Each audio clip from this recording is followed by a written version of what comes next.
उत्तर प्रदेश चुनाव से पहले यूपी की सियासी पार्टियों ने अपनी अपनी तैयारी तेज कर दी है।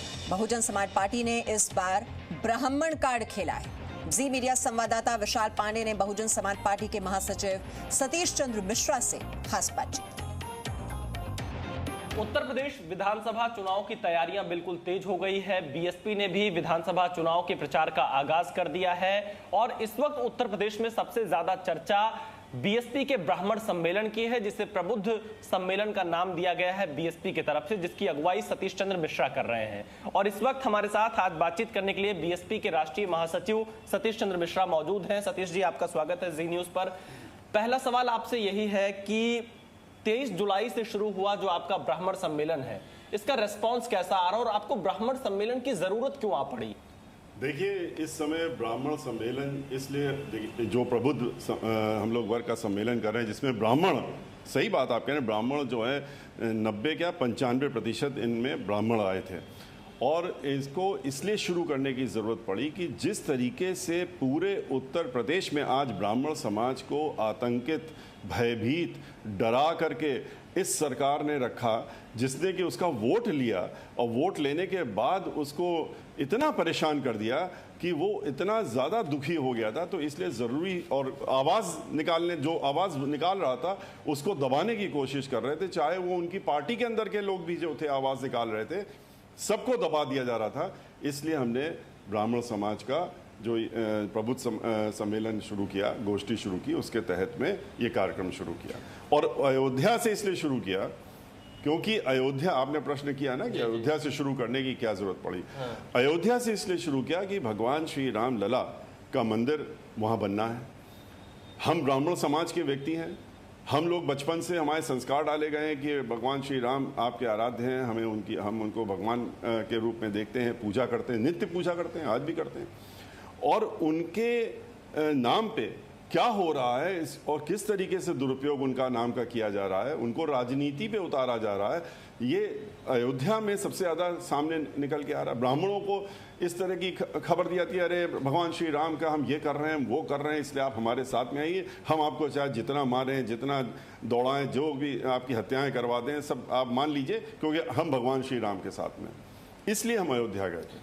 लेकिन सतीश चंद्र मिश्रा जी, राम मंदिर के मुद्दे पर अब तक आप लोग बहुत ज़्यादा खुलकर नहीं बोलते थे, राम जन्मभूमि पर बहुत ज़्यादा खुलकर नहीं बोलते थे, और आपने शुरुआत भी राम जन्मभूमि के दर्शन के साथ की और मैं अयोध्या में मौजूद था। आपने कहा कि राम पर किसी का अधिकार नहीं हो सकता है, राम सभी के हैं। क्या ये माना जाए कि ये सॉफ्ट हिंदुत्व बीएसपी का एक नया प्रयोग है उत्तर प्रदेश में?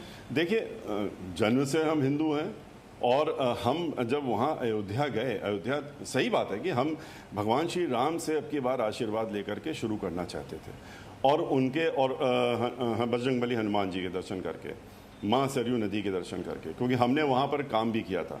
सरयू नदी के तट पे हम लोगों ने पिछली सरकार में काम किया था। तो हम जब अयोध्या लेकिन हम गए, अपनी बात जो हमने शुरू की वो इसलिए की मंदिर से, क्योंकि मंदिर पे जब गए तो वहाँ के साधु संत महात्मा, उन लोगों से जो मुलाकातें हुई, उन लोगों का दर्द सामने आया। उन्होंने कहा कि हम लोग तो बोल नहीं सकते, कोई तो असलियत बताने का काम करेगा।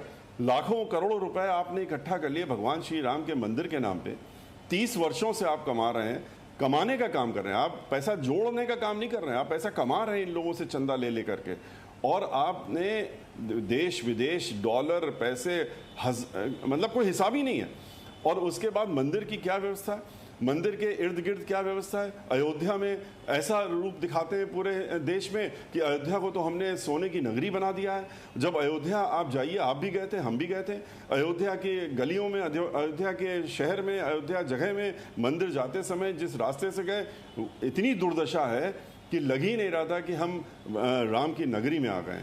तो इसलिए दर्द हुआ अंदर से, अफसोस हुआ कि इतना रुपया लेने के बाद भी यहाँ पर आज मंदिर की नींव भी नहीं पड़ पाई है। मंदिर कब बनेगा ये तो ईश्वर ही जानता है, भगवान श्री राम ही जानते हैं, लेकिन मंदिर की नींव भी तक नहीं बन पाई है। आपने सुप्रीम कोर्ट के जजमेंट के बाद जब निर्णय आया, तो निर्णय आने के बाद आपको मजबूरन आप अभी लेना नहीं चाहते थे, लेकिन लेना पड़ा, सुप्रीम कोर्ट का निर्णय आ गया।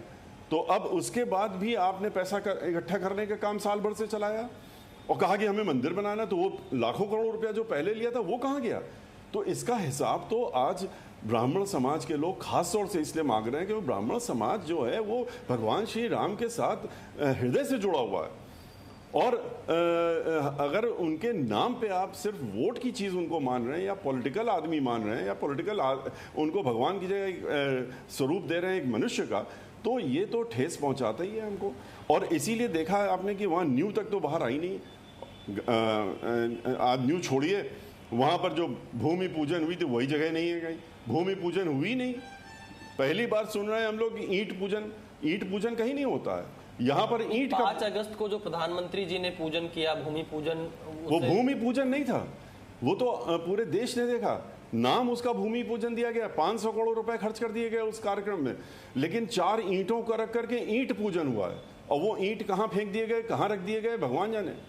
नहीं, वो तो बता रहे हैं कि ईंटें विशेष थीं और वो भारतीय जो हमारा संस्कृति है उसके मुताबिक भारतीय संस्कृति के हिसाब से न्यू खोदी जाती है।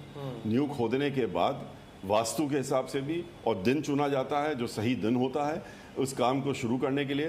5 अगस्त पिछली बार का जो था, सारे देश के पंडितों ने कहा कि ये पत्रा देख करके भी बताया कि ये दिन अच्छा नहीं है, शुभ मुहूर्त नहीं है, इसमें मत शुरू करिए। लेकिन चूंकि वहाँ पर तो इरादा कुछ खाली दिखाने के लिए था, तो एक गलत दिन में शुरू करके और ईंटों का पूजन करके ईंटों को कर दिया गया, भूमि पूजन नहीं। लेकिन सतीश जी, ट्रस्ट का कहना है या बीजेपी से जुड़े लोगों का कहना है कि 2023-24 तक मंदिर बनकर तैयार हो जाएगा, बहुत तेजी से चल रहा है। और चंदे को लेकर भी ट्रस्ट ने कहा बिल्कुल पारदर्शी व्यवस्था है। इस पर जो लोग सवाल खड़े कर रहे हैं वो पूर्वाग्रह से ग्रसित होकर सवाल खड़े कर रहे हैं। देखिए, अगर पूर्वाग्रह से कर रहे हैं तो उनके लिए तो बहुत सीधा सा आसान सा तरीका है।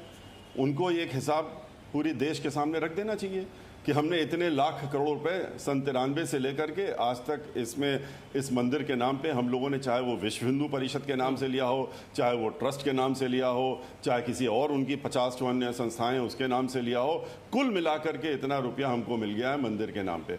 उसके बाद ये बता दें कि हमने खर्चा कहाँ किया, किस चीज़ में रुपया हम लगा रहे हैं। और मंदिर कह रहे हैं कि हम बना देंगे 22 तक, जब न्यू बनेगी ऊपर आएगी मंदिर तो उसके बाद निर्माण शुरू होगा। अभी तो कहीं वहाँ कुछ है ही नहीं, तो मंदिर कहाँ से बना देंगे? तो वो तो जैसे जैसे जब चुनाव आते रहेंगे वैसे वैसे तारीख बढ़ाते रहेंगे और तारीख बढ़ा करके बताएंगे कि अगले चुनाव के पहले तक हम बना देंगे। सतीश जी, एक तस्वीर हम लोगों ने देखी थी 2019 के लोकसभा चुनाव में, मंच पर आकाश दिखाई दे रहे थे जो मायावती जी के भतीजे हैं, और कहा जा रहा है कि इस वक्त बीएसपी में पर्दे के पीछे काफी सक्रिय हैं। तो आने वाले चुनावों में आकाश की क्या भूमिका रहने वाली है बीएसपी में? देखिए, हमारी पार्टी में सभी लोगों की भूमिका है और उनकी भी भूमिका है। हमारी पार्टी के वो कोऑर्डिनेटर हैं, एक क्षेत्र के नहीं, पूरे हम लोग कंट्री के कोऑर्डिनेटरों में से एक वो हैं। तो क्या ये माना जाए कि मायावती के साथ साथ आकाश भी काफी सक्रिय रहेंगे और आने वाले दिनों में आकाश बीएसपी की जो पॉलिसीज हैं उन पर भी उनका कंट्रोल होगा और चुनाव लड़ेंगे? वो आपको सब आगे देखने। क्या चुनाव लड़ेंगे आकाश? अभी तो चुनाव में लड़ने की कोई बात कहीं किसी की भी नहीं हुई, ना उनकी हुई है ना किसी और की हुई। जब ऐसी कुछ जो भी चीज आती है वो आपके सामने पहले आ जाएगी। मतलब मौजूदा राजनीति में सक्रिय तौर पर सक्रिय हैं आकाश? नहीं, सक्रिय तो है, बिल्कुल सक्रिय है। एक अंतिम सवाल, कितनी सीटों का लक्ष्य है बीएसपी का उत्तर प्रदेश में, और मायावती जी कब से चुनाव प्रचार में निकलेंगी, क्या तैयारी है?